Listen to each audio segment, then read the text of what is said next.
Hello and welcome to Board 8 Baseball.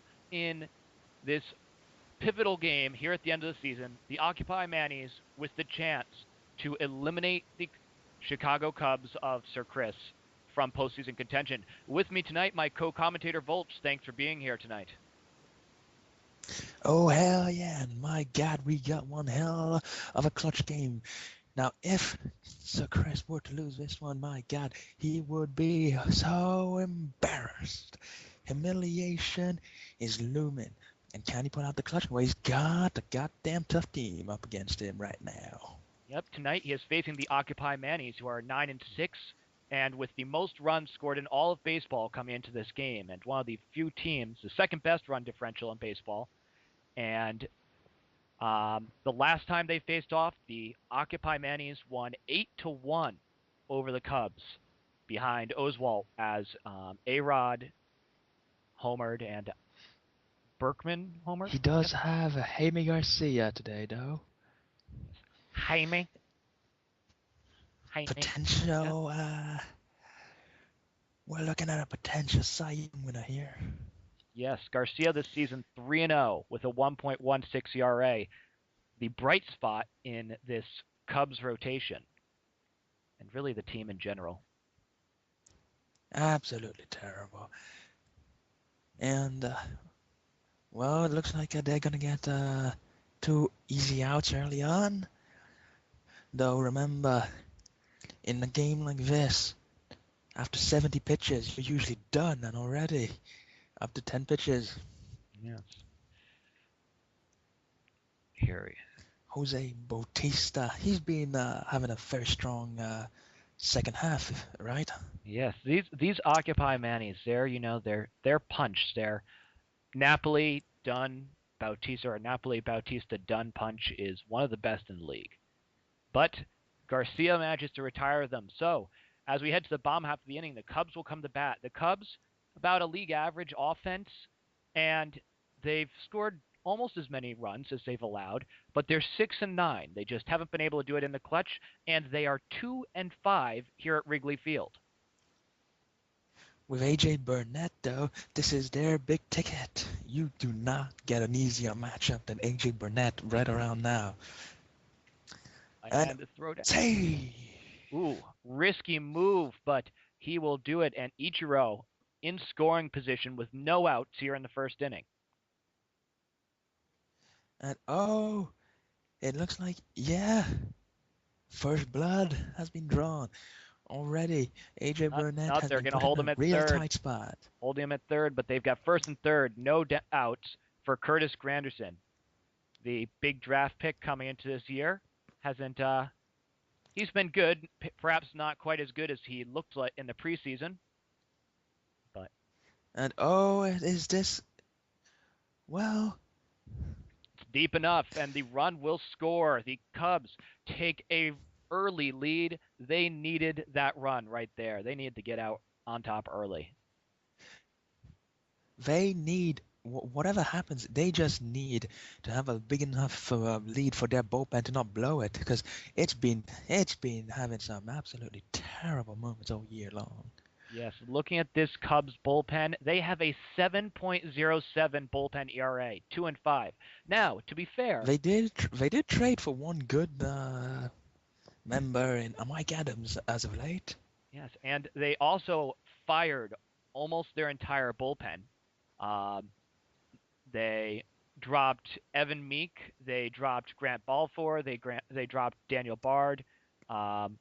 I think a few other people. So most of the bullpen that really sucked is without a job now.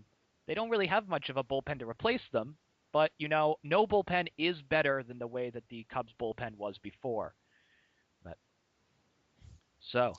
And that's an easy out. And they've gone through the... Garcia's really been impressive. Yes, Garcia, really top form all season, the one guy that this team could really depend on. And again, we have an easy out. Note, the Cubs have 6 wins on the season. 3 of them come from Garcia. He has as many wins as the rest of the team combined. If he could manage to pull off a win tonight, he would have over 50% of the team's wins. But That's a big And it if. looks like that's 2 innings safely through. Now AJ Burnett has been a disaster early on, and things aren't looking bright as he's got Mark Teixeira on deck.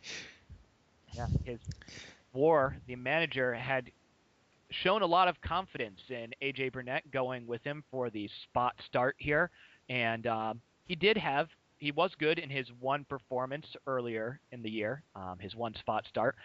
On the other hand, this is WAR So that was we're Barry talking Zito. about.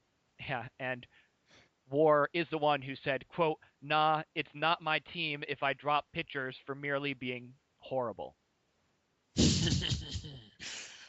Classic War. Though to be fair, his strategy this season has worked pretty much to perfection. Yes, he has gone through as Scott coming to the plate here. Scott hit 300 this year, no power. What the hell? That is not Luke Scott. That is a lie. Carlos Ruiz hitting 288, also no power whatsoever. No. The second best catcher in all of baseball. And he takes 2 strikes early on. Now, will the second best catcher in all of baseball be able to hit this one? Yes, he is able to hit it straight to first. And now, Oh, and look at that. We got a nigger on deck. And Ricky Wiggs. Now, he can hit for power. If there's anything he can't Chris hit, lacks, but he can hit for power. And I'm going to override the racial commentary for the moment. Um, and then I'll eventually get bored, and Volch can take over with that for his second at bat. By which point in the game, I'll probably no longer have any interest. Um, Matt Holliday. Holliday, very good but very expensive Matt Holliday. very expensive. Holliday this season hitting 340 again, no power. He would fit in great on the Cubs. He's just been keeping it safely locked up. 21 hits He's for Matt. limiting himself for the playoffs. 21 hits for Matt Holliday. Only one of them for extra bases, a double. That is insane. Berkman. Berkman been good. He's hit 4 home runs. And Berkman will be getting in, he'll get on base. Yeah. And it looks like they might start to rattle dear old Jaime, who he's been throwing a lot of balls. Yes. Jaime, who does not have a strikeout yet this game. And is he a strikeout pitcher? Well, it is time for us to tell you that once we look it up. It would seem like yes, in that he averages 4 strikeouts per game, which, for this game is a lot of strikeouts. Hell yeah. So, Troy Actually, most of Tulowitzki, them tell probably us came up something against about me. him. Well, he was my club leader, so to speak, but after a really terrible, disappointing, season overall, I felt it was time to shake things up and get the big bats in. Yeah, There was one good thing this guy could do, and that was he could draw a lot of pitches. He could draw out at bats and tire out your starters. yeah. Last year he put that to great use as he managed to have what was it, a 200 batting average and yet a 400 OBP. This year, not quite as effective.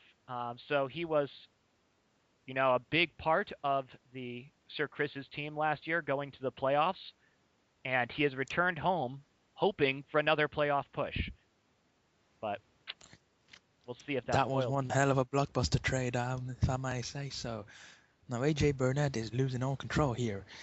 He needs to get some strikes here against Brian Roberts, another guy who's useless. He has some hits, all singles, hitting 250, and doesn't walk. But And he draws the walk. see, Here's Curtis. he just doubled his walk total for the year. Granderson, What an amazing. sack fly his And first time around. Granderson, and he's out.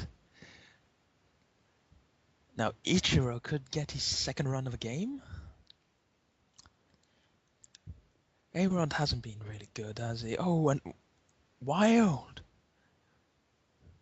What an error.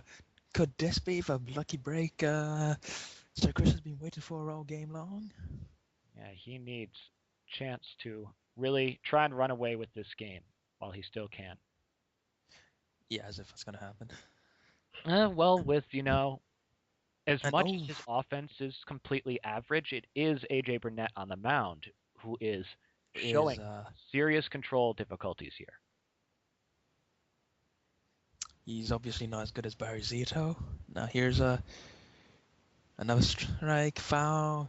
Logan Morrison, who is hitting 364, has knocked in 5 for these Cubs after coming over at the trade deadline. Morrison hit 7 homers, knocked in 13 while hitting 360 for the Thrones, and he is going to make the out here. So he cannot get the runs across, but the Cubs do He pick up really another. doesn't fit that team, does he? I mean, he's got way too much power for that team. Well, he stopped since getting here, so clearly being a Cub saps you of all power. Terrible. Logan Morrison, one of the better players. He could have been MVP in the other league. But good luck being And MVP over Adam. there's another out. Now Joey Bats. Who wants some Joey Bats? So Joey Bats hitting 333, 11 homers, has knocked in 21 runs this year. He has knocked in so many runs that Adam Dunn, who bats behind him, has 14 homers. He only has 18 RBI because there's no one on in front of him to get knocked in. Because Bautista always knocks them in. Don't we all want to have that kind of problem? Yeah, the problem of not having, of having the bases cleared by the guy before the MVP.